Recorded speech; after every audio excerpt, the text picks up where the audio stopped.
Welcome to Principal Center Radio, bringing you the best in professional practice. Here's your host, Director of the Principal Center and Champion of High Performance Instructional Leadership, Justin Baeder. Welcome everyone to Principal Center Radio. I'm your host, Justin Baeder, and I'm honored to be joined today by Aaron White. Aaron is CEO and co-founder of Script at scriptapp.com. He's previously served as an IT director of a charter network, and his current focus is on helping schools go paperless and cashless with Script. And now, our feature presentation. So Aaron, welcome to Principal Center Radio. Thank you. Thanks for having me. Yeah, so you've had a career in education and you've been on the front lines of seeing what schools are dealing with at the systems level. And I'm very interested in speaking with you and learning about how you're helping schools kind of streamline things, because I know as a teacher, as a principal, and now working to support principals in schools, we deal with a lot of stuff in our schools. So tell us a little bit about Script and kind of where that came from as a solution. Yeah, so what we do at Script is we help schools go paperless and cashless. And we do that by automating a lot of processes and procedures. And so basically how I got there to kind of, start the company and stuff is like you're saying, I was an IT director of a multi-campus charter school with a bunch of different schools and of all different shapes and sizes. And there was a thing that I noticed that regardless of the school that you would go with or I was working with, is that, we have a lot of administrative burden placed on educators. And I was in a classroom working on some computers kind of after the class day was over. And I saw a teacher kind of break down in tears, just super overwhelmed by all the workload and paperwork she had to do. And at that point, that was when I was like, I got to solve this problem and we got to kind of see what we can do to help schools go paperless and cashless. And that started us on our journey here at Script. Well, I remember that feeling. I was the teacher who was in charge of the whole school field trip, like for good behavior. We'd take like the whole school of like whole middle school of like, we'd take like 400 or 500 kids to the movies. And under Washington state law, I think, or at least this was our policy, you had to write every single kid a receipt for their like $6 or whatever that they turned in for the movie. And I would get a stack of those receipt books, the 2-part forms from the office, and it would just take hours and hours and hours. So looking at that teacher who was really just kind of at the end of her rope as far as paperwork, what were some of the first processes that you sought to automate? Because I'm excited about this idea of process automation, even though for most people, process automation is not a very exciting topic. I think there's so much potential here to really save time on stuff that, like, I did not go to college to write receipts. That was not what I got into this profession for. And, I think that's true for all of us, is we have things we're passionate about. We have work that we know matters, but so much of this paperwork stuff is getting in the way. So what did you guys tackle first at Script? That's a great point. And so actually we started with field trips, and that was the first thing that we wanted to help automate and streamline. And so we kind of zoomed in on that. And, we were seeing that, little Johnny still in like 2017, 2018 is still the main transportation method for finances and paperwork. And so like I can go on Amazon and I can order something overnight and track it to my house from Alaska, but I can't find a good way to sign a permission slip or do some of that stuff. So we are like, we got to solve this. And so that was one of the main things that we started focusing on. And you made a good point, is that, I didn't go to college to do this, keeping track of all these receipts and stuff. And so we saw that a lot of teachers were acting as bookkeepers more so. And it was a lot of their time was spent with clipboards, counting money and checking things in and doing things instead of, guiding the experiential learning. And so that's kind of what we focused on first. I was working with a group of admin assistants recently. We did a full day workshop for admin assistants talking about workflow and kind of streamlining things and making things more electronic. And there was one group that said, oh yeah, we do all of that online now. And everybody just kind of turned and looked at them like, what? That's possible? So what's the process like for a school and for parents now? Let's say I have a field trip coming up and parents need to sign a permission slip and give us $6 or whatever it is for the for the movie or the pumpkin patch. How does that work in Script? Yeah, so it's super easy. So the teacher will go online if they have an activity or a field trip, and they would go and they'd submit it through our web application. After they submit it, it's just a simple form. It blasts right out to the administrator. Administrator can review it and see all the information.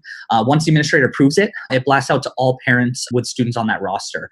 And so all parents will get an alert. Then the parents can go on with our app. So we have an iOS, we have Android and web, so everyone can participate. They can go online, they can see what needs their attention. Our heart is to be able to empower educators to teach more and manage less. And so as soon as they can get that technology out of the way and some of those processes, then they can focus on either family time or on teaching, right? Parents can actually sign the permission slip on their phone with their finger. Is that right? Yeah, in under 10 seconds. So it's super, super slick. Well, I think that's so much more reliable than kid mail because, for every document that gets sent home, some of it just kind of goes in a big stack and some of them never come back. So I love the streamlining of that. But one thing I wanted to point out there is you said you built in an approval process. So this is not just like a form that goes on a website. It starts with the teacher or whoever creates the event, and then that goes to an administrator for approval? Yeah, that's absolutely right. And so we can also notify if there's transportation requests and certain people that need to be, informed along the way as well. So it's not just a regular form. It's a lot of information behind it, and it's going to the right people for the right approvals. Yeah, and I think those approvals and those kind of multiple steps are where this starts to get complex and why, as a business owner for a long time, I've used electronic forms and, things on the website. But within a school district, we have lots of people who need to have a role in this. And I'm glad you mentioned things like transportation and, the different budget aspects. So let's say our transportation department has a particular form that they need us to fill out if we want a bus. How does that kind of factor into this process? That's a really good question. So we're using Script at all these different schools. And something we notice is schools are all different in shapes and sizes, right? We all know that. So there's different processes and procedures from one school to the next. So what we did is it was hard coded a certain way, and we realized that's not going to really work for education. That's not how it works. So now we open it up and we have a workflow builder. So you can upload your own forms, mark where you need to sign, who's the supervisor, and basically script out the entire process for your school, whether a payment is one step, an approval is a step, a notification, or a form is in step, and we can kind of script it out. These are processes that usually we have to train new staff on. So we say, okay, welcome to our school. If in October you want to have a field trip to the pumpkin patch, here's what you have to do. And typically the person is only half listening because they're overwhelmed with all the other aspects of a new school. But once it's defined, once the process is kind of built out, it seems like a lot of the potential for steps to get missed or for things to get dropped or for people to be confused just is kind of engineered out of the process. Yeah, that's right. And the good part is we have line of sight now because when you're dealing with a paper process, you don't know what department it's in, what step it's on. No one knows actually, except for the person that has that piece of paper. And so now when we kind of digitize this, we can kind of take a step back and see, okay, this is where this step is. It's been there for 2 days. We need to deal with this. And so it gives you a lot more line of sight, whether you're front office, you're in the administration building, or a teacher, or anyone in the step. And you can see exactly where it is. So if I know the bus didn't get ordered, not because our office manager messed up, but because I forgot to approve it, that's I can figure that out very clearly, right?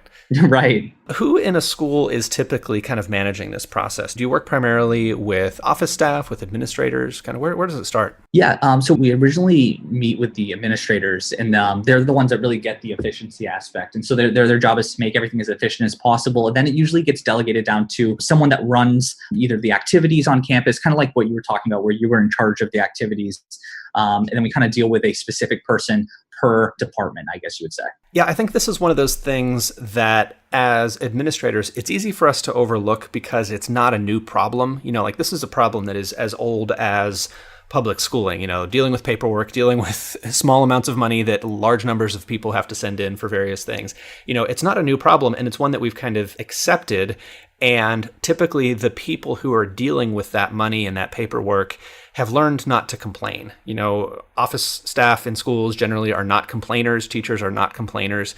And it's easy to tolerate inefficient processes when people are willing to do whatever it takes. And I think that's a good thing that we're willing to do whatever it takes. But if it's allowing us to hold on to just inefficient and outdated processes, it's holding us back. So you have this website, idearubric.com. What do people do there when they go to idearubric.com? So we just provide just general assessment rubrics or central office or curriculum or human resources rubrics to kind of judge kind of where you guys are at your school or at your school district as far as digitization, right? Are we still on the paper phase, or are we actually at automation with approvals? And you can kind of go through each step of each of the processes and kind of just see where you're at, because before we didn't know where we were at. we're really good at paper. And that's what we knew. And so it's now trying to kind of work with some people, just try to move the ball down the court a little bit and just try to always improve and always get better. Well, and I think when it comes to the process of going paperless or of eliminating some paper, the first generation of that for a lot of schools was scanning. And, I feel like scanning is a partial solution, but you're talking about not just saying, okay, this used to be a piece of paper, now it's a PDF file. How does that kind of interact? So let's say I have a paper form that my district currently requires, and we're not just saying, let's scan everything. So where does that kind of go as kind of a next step in automation? Basically, the idea rubric came from I, meaning individual. So you're on the individual step where all steps are completed by individual contributors. And so the scanning one is where you're talking about the next step, which is digital. So we're taking a PDF document and we're digitizing it. So now it's available online for everybody, but now what do we do with it? We still have to print it out, fill it out, and then hand it in. And so the next step would be e-file. So to be able to take that document and then fill it out and have it going to a database. So now the answers in the data is accessible by everyone. So we can use actionable data. And so then the next step after that would be automation. And so how do we automate these steps to happen automatically as they get completed? I love it. So we go from individual processing, I do everything by hand basically, to digital. So ID, individual, digital, to e-file, to automation. Makes a ton of sense. And I think that's exactly how I know the IRS is trying to take things. If you're a business owner and you pay your taxes that way, they're kind of going from e-file, hopefully a little bit closer to automation. I think we're still kind of at the e-file where you have to go in and hit submit, and you can print a copy of your form if you want, but it's certainly not fully automated. But, I think it's good for people to know that is possible and to have kind of a vision for that, because, in education, I firmly believe that we are doing human work. And because we tend to attract people who like that human side of the work, we tend not to really enjoy thinking about the automation and the process efficiency. And as a result of that, because we don't like thinking about it, we tolerate that inefficiency for years and years and years when better tools are available. So, Aaron, I wonder if we could talk about some other examples of, we've talked about the field trip example and getting a bus for a field trip and taking payments and getting parents to sign permission slips. What are some other ways that people are using script to automate processes in their schools? Yeah, so we see a lot of it in different departments. So whether that's HR department, a lot of internal processes. And so we see schools do, leave forms. And a lot of those forms, there's a lot of steps after those processes as well. So it has to go to approval after the form is filled out. Then it has to go back to a supervisor, back to HR, then back to the person. So all the steps and processes and procedures in each department, we're starting to see schools are starting to automate those out. So it's not only just in the classroom when things have to go to parents, but also internally for within the different departments too. So it's interesting, we're taking these paper processes and we're digitizing it. And now we get to see like all these cool new ways that schools are using them, which is really encouraging. One of our schools, do you remember the solar eclipse last year? Yeah, absolutely. One of our schools who was on script over the weekend, one of the teachers got a box of the glasses that allowed you to look up at the solar eclipse. But it was a Saturday and the solar eclipse was happening Monday. And so what happened was this teacher went online, they submitted a request to administration. Administration got it over the weekend, approved it, blasted out to all the parents to pay $5 if they want to participate. By Monday morning, they had 90% parents signed up and paid. And so when the kids walked in, they just grabbed their glasses and they got to participate in the solar eclipse. So by taking this paper process and digitizing it, even over the weekend, we can still do a lot of really cool stuff, it was really cool to see how that happened. Yeah, and I think that kind of stuff happens all the time. When it's more efficient to do something, it's not just that it wastes less of your time, it's that you can actually do things that you wouldn't have been able to do otherwise. It's not about just saving time, it's about being able to fit more in and do things that would have been impossible before. So you said the Idea Rubric is online and people can download that at idearubric.com. And where can people find out more about Script if they want to learn more about your service? Yeah, just head over to scriptapp.com. So that's scriptapp.com. Well, Aaron, thanks so much for joining me on Principal Center Radio. It's been fun to speak with you. Yeah, no problem. Thanks for having me. I appreciate it. Thanks for listening to Principal Center Radio. For more great episodes, subscribe on our website at principalcenter.com/radio.